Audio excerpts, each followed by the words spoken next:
نحمدہ ونصلی ونسلم علی رسولہ النبی الکریم۔ ناظرین، روحانی کلینک کی طرف سے السلام علیکم ورحمۃ اللہ وبرکاتہ۔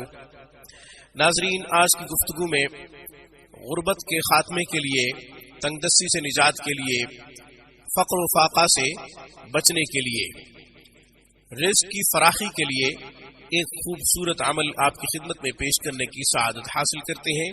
یہ قرآنی عمل ہے، بہت ہی آسان عمل ہے اور تھوڑی دیر میں یہ عمل مکمل ہو جائے گا۔ اس سے پہلے کہ عمل اور اس کا طریقہ عرض کروں، ہمارے چینل روحانی کلینک کو سبسکرائب کیجئے۔ ہماری تمام ویڈیوز کی اپڈیٹ حاصل کرنے کے لیے گھنٹی کے بٹن کو دبا دیجئے تاکہ ہماری ہر آنے والی نئی ویڈیو کا نوٹیفیکیشن سب سے پہلے آپ کو ملے۔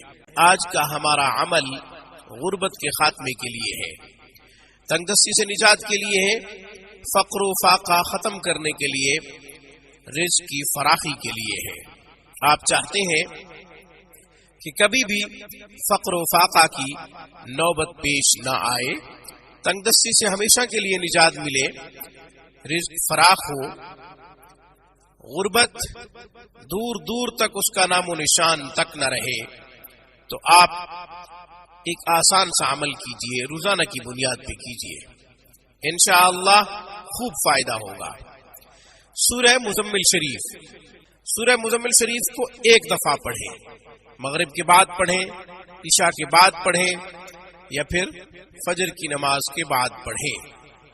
فجر کی نماز کے بعد پڑھیں تو تین دفعہ درود شریف اول آخر پڑھنا نہ بھولیں، اور اگر مغرب کے بعد پڑھیں تو 2 رکعت صلاۃ الحاجت ادا کر لیں۔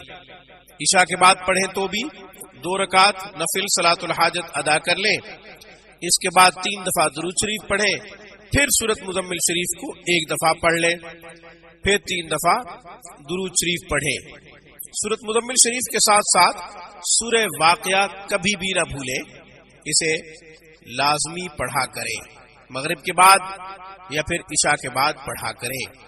سورہ واقعہ، سورۃ مزمل شریف رزق کی فراخی کے لیے اکسیر ہے، بہت مفید ہے۔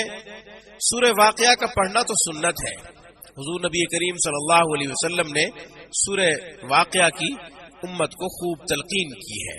غربت سے بچنے کے لیے، فقر و فاقہ سے بچنے کے لیے، تنگ دستی سے نجات کے لیے، رزق کی فراخی کے لیے سورہ واقعہ کا پڑھنا بہت ہی زیادہ مفید ہے۔